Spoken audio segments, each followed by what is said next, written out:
السلام عليكم ورحمة الله وبركاته، أهلًا وسهلًا بحضراتكم في مصنعنا مصنع النيتروكول. النهارده معانا تسليمة مهمة جدًا من تسليمات مصنعنا مع أخونا وحبيبنا الحاج ياسر سند. أهلًا وسهلًا بحضرتك. بيك يا الحاج شرف ياسر بيك. الحاج ياسر معرفة قديمة وشرفنا في المصنع. اتفق إن هو يجهّز محل جديد فرع من فروعه، واتفق معانا على تلاجات حلواني وتلاجات مالتي وترابيزات ستانلس. الحمد لله ربنا وفقنا النهارده وإحنا بنسلمه النهارده. حابين نتعرف منك يا حاج ياسر الاتفاق بتاعنا كان عامل إيه؟ مواعيد الاستلام، أنت جيت شرفتنا وإحنا شغالين كذا مرة، المنتج كان عامل إيه معاك؟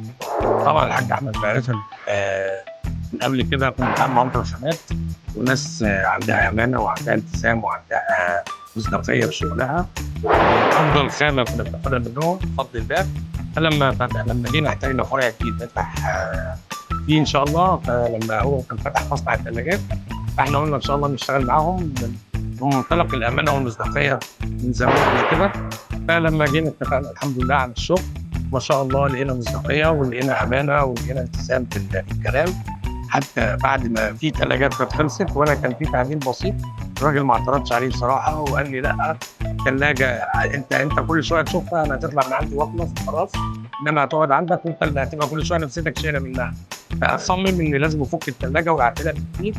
فما شاء الله ربنا يوسع عليهم ويبارك لهم ويزيدهم يا رب ويرزقهم ان شاء الله. حاج ياسر أنا حابب أعرف منك، إحنا اتفقنا اديناك ميعاد أول الاتفاق لحد الاستلام، اديناك ميعاد تقريبا كنا قايلين 20 يوم أو حصل.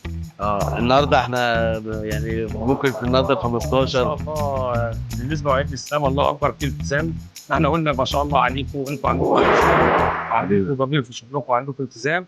فما شاء الله حتى انت مش حابب حاجه تطلع من عندك مش كويسه. لا يعني احنا لما جينا اتفقنا وجينا بعد كده احنا مش حابين حاجه، انت نفسك مش حابب حاجه تطلع من عندك مش تمام. انت ما شاء الله الله يوسع عليكم ويزيدكم ويبارك لكم ان شاء الله. اشرح لك ثلاجاتك. الحاج ياسر عامل معانا 3 ثلاجات حلواني مقاسات متر ونص. انا عايز اعرف حضراتكم حاجه، احنا استفدنا من الحاج ياسر في الثلاجات، هو خبره قديمه حبيبي والله يعني قال لنا معلومات في التبريد ومعلومات خدنا بيها فعلا بقينا نطبقها في كل الثلاجات اللي عملناها بعد كده. بس الحاج ياسر اتفق معانا على ثلاجه متر ونص كلها بالكامل من الستانلس ستيل 304.